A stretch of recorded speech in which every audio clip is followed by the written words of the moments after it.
Up until about a year ago, I was a mortician. Many know that morgues are more of a family business, and it is inherited by family members. My situation was no different. But there were a few rules that had to be followed. Rule number 1, no prepping the bodies from 12 a.m. to 5 a.m. This rule made it to where there was nobody at the morgue past 11 at night. On the few occasions that a person arrived at the morgue at those times, the only person who would prepare them would be my grandmother. Nowadays, some morgues no longer have a night shift, and ours follows that suit, except with my grandmother.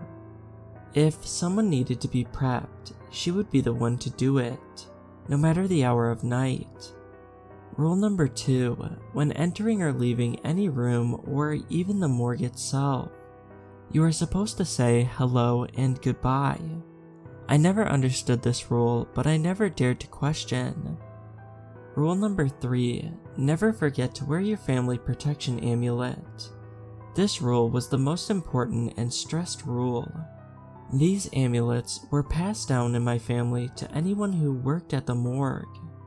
My grandmother always said that they protected us from the unnatural world. While I never really had much belief in the unnatural world, I never went against the rules. My grandmother also stressed that I had to believe in the amulet so it'd work. For her, I did believe in it a bit. During the time I worked at the morgue, I noticed that I was the only one who ever had stuff happen to them. It was nothing too serious, just the misplacement of an item or my car keys. It never bothered me, and I brushed it off as my family members pulling a prank on me. That was until about 2 weeks before I quit. A person had come in at night, past 12 a.m., and my grandmother, who usually prepared them, was in the hospital. No one else who worked there wanted to go, so I did. I know, they sounded highly unprofessional, but everyone in my family stuck to rules very religiously.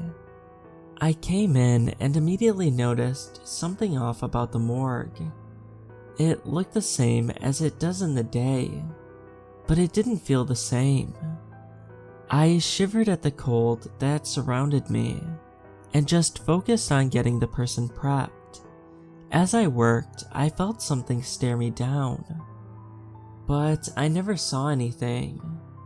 Things I needed would get misplaced, and I had to go search for them. This made it take longer to get done. By 3 a.m., I had finally finished. I placed the body in the refrigerated mortuary cabinet and got ready to leave. I was walking back to the lobby when the lights shut off. They came back on after about 3 minutes, and the morgue now looked more old and run down. I tried looking out the window, but it was completely black. No sign of the street lamp. It was almost like an alternate version of itself. I felt sick to my stomach and brushed the thought aside as I hurriedly headed for the door. I tried to open it, but it was locked. I kept turning it until I heard the sounds of nails scraping against the wall behind me. I turned around slowly, and there stood a humanoid entity. There wasn't much I could see of it, since it was covered in a swirling black mist. With it came the smell of death and sulfur. I gagged at the smell. It started walking closer, scraping its nails against the wall. I tried the door again, but it wouldn't budge. Feeling hopeless, I grabbed the amulet and started praying. It laughed. "That won't work. You don't truly believe." Its laugh and voice were awful, like metal being crushed together, and it sounded like multiple people were speaking at once at different octaves. As it passed by the windows, they cracked and shattered, spraying me with the glass. I began to cry as I felt like my life was going to end. I held the amulet tighter and prayed harder. It rushed at me and grabbed me. Like I said, that won't work. You're in my world now. I struggled through the fear and sobs. What do you mean? This place has been a portal to hell, before it was ever a morgue. Why do you think there were those stupid rules? It laughed. I had turned completely cold. It raised its claw hand up and stabbed it into my stomach. I shuddered as I felt the pain burn through my body. I felt my body go limp as I passed out.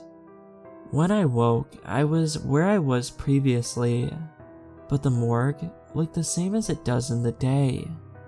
It no longer looked run down and off. There were no signs of that entity, just the shards of glass on the floor. I went to get up, but a sharp pain shot through me. I looked down, and on my stomach were 3 claw marks seared into my skin. My skin was a weird charcoal black color, and it smoldered where the entity had stabbed me. The glass from the windows was embedded into my arm as well. Slight blood trickled from some of the cuts, but they were nothing compared to the nasty seared black scars on my stomach. I got up and went into the lobby. I checked the clock and it was 5:01 a.m. I had been out for about 2 hours. I quickly got my car keys and left. When I got home, I first cleaned my seared stomach and wrapped it, and then pulled the embedded glass from my arms. I cleaned the cuts and wrapped them, and went to my room and fell asleep on my bed. After that, I was sick for 2 weeks. When I was sick, I refused to see any of my family members. I didn't know how they would react if they knew I had gotten sick after I had gone to the morgue after 12 a.m. My grandmother had recovered, and she was the one who tried to contact me the most. The 3 claw marks were still on my skin. They looked like black burn scars. I could barely sleep at night from the reoccurring nightmares of that entity. Once I felt better, I visited my grandmother and told her I was quitting. She didn't ask any questions, and it almost seemed like she already knew why. The only thing she said was, "When you're ready, I'll listen." I left her house in tears.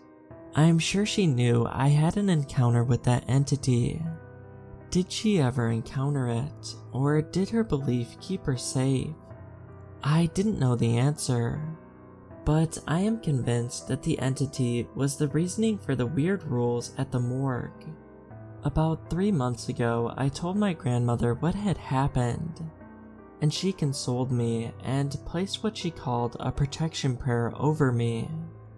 After everything that happened, I had a strong belief in the unnatural world, or the unseen world, or whatever you want to call it.